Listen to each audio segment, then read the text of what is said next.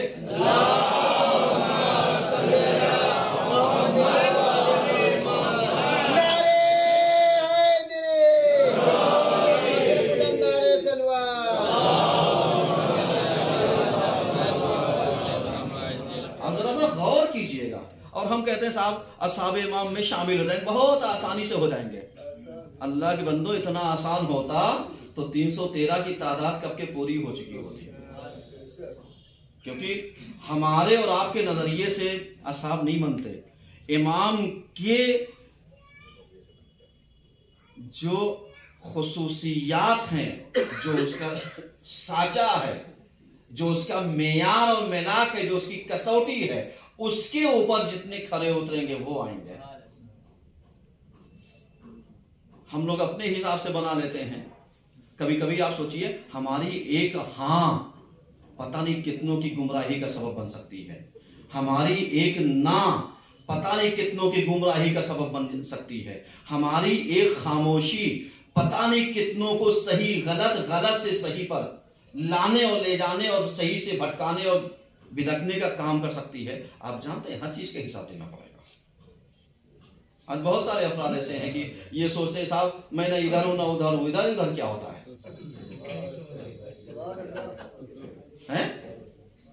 یہ بچولی والے کیا ہوتے ہیں؟ یہ کہتے ہیں نا ان کی گنتی کس میں ہوتی ہے. اگر ان کو اصطلاحات میں دیکھا جائے تو یہ بچولی والے مخنث کہلاتے ہیں. ایک سلوات پڑھیے.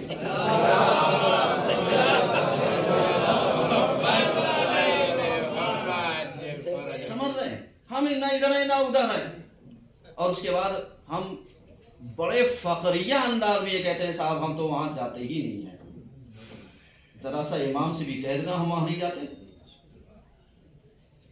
کیونکہ جمعہ 5.5 کلومیٹر کا چوطرفہ حصہ لیا جاتا ہے اور دوسری نماز جمعہ نہیں پڑھ سکتے. اور 3 نماز جمعہ پڑھنے والا جو ہوتا ہے دائرہ ایمان سے خارج ہو جاتا ہے. ایک صلوات پڑھیے سب مل.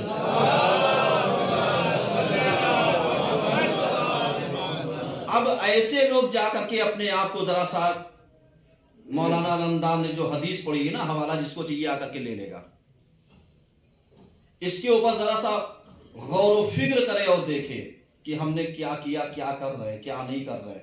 ہم تو نماز نہیں پڑھتے، ہم تو جمعہ نہیں پڑھتے، ہم تو جماعت نہیں پڑھتے. نماز ہی تو فرض ہے. میاں نماز فرض ہے تو پھر سماج کے کام کچھ نہیں ہوتے ہیں. سماج ایک اجتماع چاہتی ہے، ایک سوسائٹی چاہتی ہے. سوسائٹی میں اتنا ہی تم اپنا حق چاہتے ہو جتنے تم سے مربوط ہے. نہیں، کبھی جتنی توقع تم رکھتے ہو اتنی توقع تم سے بھی رکھی جاتی ہے. جتنی توقع تمہیں پائی جاتی ہے اتنی توقع مسجد اور امام بارگاہیں بھی تم سے رکھتی ہیں، اتنی پڑوسیاں بھی تم سے رکھتی ہیں، اس سے حقوق تم سے بھی طلب کیا جاتا ہے، تمہارا امام بھی رکھتا ہے. اب اگر دم ہوگا تو اپنے امام سے کہہ دینا کہ میں جو ہوں سوسائٹی سے الگ ہوں، میں جو ہوں سماج سے الگ ہوں، میں جو ہوں جمعہ نہیں پڑھتا ہوں، میں جو ہوں جماعت میں نہیں آتا ہوں، میں جو ہوں مسجد میں نہیں آتا ہوں، میں جو ہوں وہاں کے پروگرام میں نہیں آتا ہوں، کہہ دینا. اور اس کے بعد اندازہ تو یہیں سے لگا لیا جائے گا نا. غور سے سنیے گا میری بات. اندازہ یہیں سے لگا لیا جائے گا کہ ایک مسجد میں اعلان کرا دیا جائے یہاں مجلس ہے، دیکھیے کتنے کہتے ہیں، اور ایک باہر کا اعلان کرا دیا جائے جہاں 40ویں کا کھانا ہو، دیکھیے وہاں کتنے دکھتے ہیں. وہ افراد جو اپنے کہتے ہیں ہم ادھر ادھر نہیں ہیں، ان کو بھی آپ نیوتا دے دیے نا تو کھانے کی جگہ پر بھول جاتے ہیں کہ ہم ادھر والے یا ادھر والے. ایک صلوات اور پڑھیے سب مل.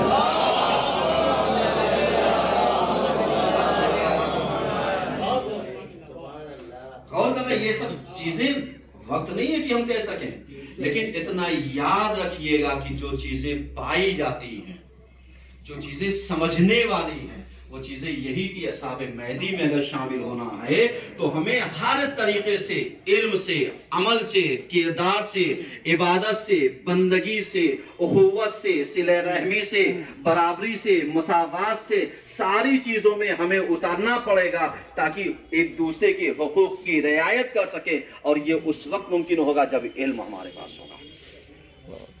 آج آپ دیکھیے علم کی کمی نے ہمیں کہاں پر پہنچایا۔ آج لوگ دنیا ایران سے جلتی کیوں جلتی ہے؟ اسی لیے کہ وہ علم میں، عمل میں، دانش میں، سائنس میں، وگیان میں بہت آگے نکل گئے ہیں، ٹیکنالوجی میں بہت آگے نکل گئے ہیں، کیونکہ ہم ان کے آگے نکلنے کو جھیل نہیں پا رہے، پوری دنیا نہیں جھیل پا رہی ہے، اس لیے ہمیں کیا کرنا چاہیے؟ ہمیں بھی ٹیکنالوجی میں آگے نکلنا چاہیے، ہمیں بھی علم میں آگے نکلنا چاہیے۔ کیوں؟ اس لیے کسی کی اچھی چیز سے ہمیں جلنا نہیں چاہیے، بلکہ اس کو ایک آئیڈیل بنا کر کے ہمیں بھی آگے بڑھنے کی کوشش کرنی چاہیے کہ اگر اس کے بعد آج ٹیکنالوجی تو ہمیں بھی، آج اگر اس نے علم میں پیش رفت کی ہے تو ہمیں بھی کرنا چاہیے۔ آپ سمجھ رہے ہیں؟ اسی وجہ سے آج کی یوتھ کو اگر بچانے کی کوشش کر، 2 منٹ ہے میرے پاس، بچانے کی کوشش کرنی ہے تو علم سے آراستہ کیجیے۔ لیکن میرے عزیزوں، ہم علم سے خود بھی دور ہیں، دوسروں کو دور رکھنا چاہتے ہیں، اور اس کے بعد بعض تو یہ بھی کہتے نظر آتے ہیں اپنے بچوں کو نہ بھیجنا مکتب، اپنی بچیوں کو فلاں جگہ نہ بھیجنا پڑھنے کے لیے۔ جو منع کرنے والا ہے کیا وہ اللہ کے یہاں جواب دے دے گا کسی دوسرے کی تعلیم کا؟ اپنی اولاد کی تو جواب دے صحیح سے دے نہیں پائے گا، جائے جن کو بہکایا ہوگا، جن کو بھٹکایا ہوگا، جن کو راہ راست سے ہٹایا ہوگا، اس کا جواب کون دے گا؟ اس کی تعلیمات کا ذمہ دار کون ہے؟ اس کی تربیت کا ذمہ دار کون ہے؟ سمجھ رہے ہیں؟ کیوں؟ اس لیے کہ ہم بہت آسانی سے کہہ دیتے ہیں صاحب ہم تو یہاں نہیں پڑھیں گے، وہاں پڑھ لیں گے، وہاں نہیں پڑھ، یہ موقع ایک آدھی بار ملتا ہے۔ خدا کا شکر ادا کرتے ہیں کہ اللہ نے ہمیں جوہی میں ایک نعمت دی ہے، زینب کلاسز سینٹر، 9واں سال ہے، سمجھ رہے ہیں؟ 9واں سال ہے، اور 9 سال میں اچھی خاصی لڑکیوں نے تعلیم حاصل کی ہے اور کر رہی ہیں، اور اسی کے ایڈمیشن انشاءاللہ 4 دسمبر بروز اتوار صبح 11 بجے دن میں زینب کلاسز سینٹر 141/4 میں ہوگا۔ کثیر تعداد میں وہ افراد کی جو اپنی بچیوں کو تعلیم دلانا چاہتے ہیں وہ اپنی بچیوں کو لے کر کے آئیں، اردو لکھنا پڑھنا آتا ہو، اور اگر نہیں بھی آتا ہے پھر بھی کانٹیکٹ کریں، ہو سکتا ہے ان کے لیے الگ سے اہتمام کیا جائے، ہو سکتا ہے ان کو الگ سے موقع دیا جائے۔ تو اس طریقے سے انشاءاللہ آئیے گا، اور ایام فاطمیہ کی پہلی مجلس جو ہمارے یہاں 18 مجالس سے ہوتی ہیں 8 دسمبر کو ٹھیک 3 بجے شروع ہوگی، اس میں بھی تشریف لے کر کے پہلی مجلس، اس کے بعد 11 دسمبر سے کنٹینیو میں شروع ہوگی، جو ایام ادائے فاطمیہ کا موقع رہے گا۔ انشاءاللہ اس پر ہم لوگ شرکت بھی کریں گے اور شامل بھی ہوں گے۔ یہ جو پروگرام ہوگا زینب کلاس میں یہ لیڈیز کے لیے ہوگا، اس کو آپ اپنے گھر میں بتا دیجیے گا۔ اعوذ باللہ من الشیطان الرجیم، بسم اللہ الرحمن الرحیم، ان اللہ وملائکتہ یصلون علی النبی یا ایھا الذین آمنوا صلوا علیہ وسلموا تسلیما۔ اللهم صل علی محمد وعلی آل محمد وعلی آل محمد